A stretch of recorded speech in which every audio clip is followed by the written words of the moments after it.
చంద్రబాబు నాయుడు తన స్వలాభం కోసం పవిత్రమైన తిరుపతి లడ్డు మీద నింద వేసి ఈరోజు శ్రీవారి భక్తుల అందరి మనోభిప్రాయాల్ని దెబ్బతీశాడు. సో మళ్లీ ఆ భక్తుల మనోభిప్రాయాల్ని పునరుద్దరించాలని, దానికి సుప్రీంకోర్టు కలుగజేసుకుని ఇది విచారించి నిజానిజాలు తెలపాలని మొదటి నుంచి మేము కోరుకుంటూనే ఉన్నాం. ఈరోజు సుప్రీంకోర్టు ఈ కేసుని స్వీకరించడం జరిగింది. ఈ కేసులో సుప్రీంకోర్టు కనుక కరెక్ట్ గా విచారిస్తే చంద్రబాబు నాయుడు అన్కో చేసిన అబద్దాలు ఖచ్చితంగా బయటకు వస్తాయి. ఎందుకంటే మీరే చూశారు, చంద్రబాబు నాయుడు లాంటి వాళ్ళు ఒక సీఎం స్థాయిలో ఉండి తప్పు జరిగిందా లేదా అని విచారణ చేయకుండా, ఎటువంటి సాక్ష్యాధారాలు లేకుండా కేవలం జగన్మోహన్ రెడ్డి గారిని టార్గెట్ చేయాలి, ఆయన మీద నింద వేయాలి, ఆయన్ని హిందువులకి దూరం చేయాలన్న ఒక దురుద్దేశంతోనే ఈ యొక్క కామెంట్ చేశాడు అనేది స్పష్టం కాబోతుంది. ఎందుకంటే ఈరోజు సుప్రీంకోర్టు ఈ కేసు తీసుకునేంత వరకు, ఆ డేట్ అనౌన్స్ చేసేంత వరకు సిట్ వేయనే లేదు. అంటే ఉన్నత స్థాయి విచారణ ఎక్కొట్టాలి, ఉన్నత స్థాయి విచారణ జరిగితే తాను చెప్పిన అబద్దం బయటపడుతుందన్న భయంతో సిట్ ని హడావిడిగా ఏర్పాటు చేయడం మనందరం కూడా గమనించాలి.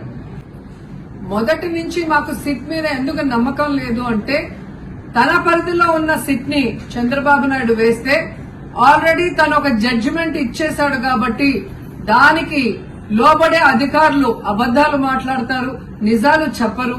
ఎందుకంటే ఈరోజు సిట్ లో వేసిన అధికారి అడిషనల్ డీజీ, ఆయన కన్నా పెద్ద ర్యాంక్ లో ఉన్న టీటీడీ ఈఓ, ఐఏఎస్ ఆఫీసరు మొదట మాట్లాడిన స్టేట్మెంట్ కి చంద్రబాబు నాయుడు గారు అబద్దం చెప్పిన స్టేట్మెంట్ తర్వాత మాట్లాడిన దానికి తేడా చూస్తేనే ఈ సిట్ అనేది సిట్ అండ్ స్టాండ్ కి తప్ప దేనికి పనికిరాదనేది అర్థమైంది.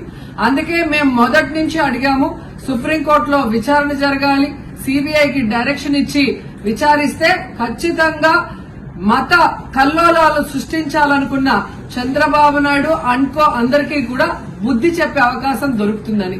సో ఈరోజు విచారణ స్టార్ట్ అయింది.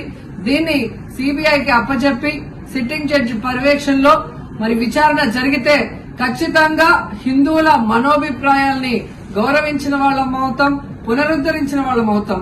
లేకపోతే చంద్రబాబు నాయుడు వేసిన ఈ నింద పవిత్రమైన లడ్డూని తినాలా వద్దా, దీంట్లో కలిసిందా లేదా అన్న అనుమానంతోనే భక్తులందరూ కూడా ఈరోజు లడ్డూ తినకుండా వెళ్లిపోతుంటే ఒక తిరుపతి అమ్మాయిగా చాలా బాధేస్తుంది.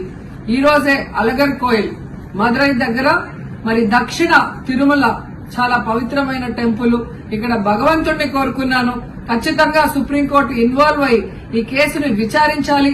తప్పు చేసిన వాళ్ళని, అలాగే అంటే తప్పుడు స్టేట్మెంట్ ఇచ్చిన వాళ్ళందరూ ఎంత పెద్ద పొజిషన్ లో ఉన్నా కూడా వాళ్ళని శిక్షించాలి అని భగవంతుడిని కోరుకున్నాను, సుప్రీంకోర్టుని కోరుకుంటున్నాను.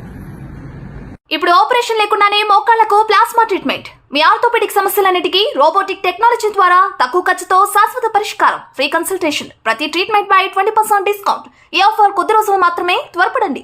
V9 hospitals 9281465842.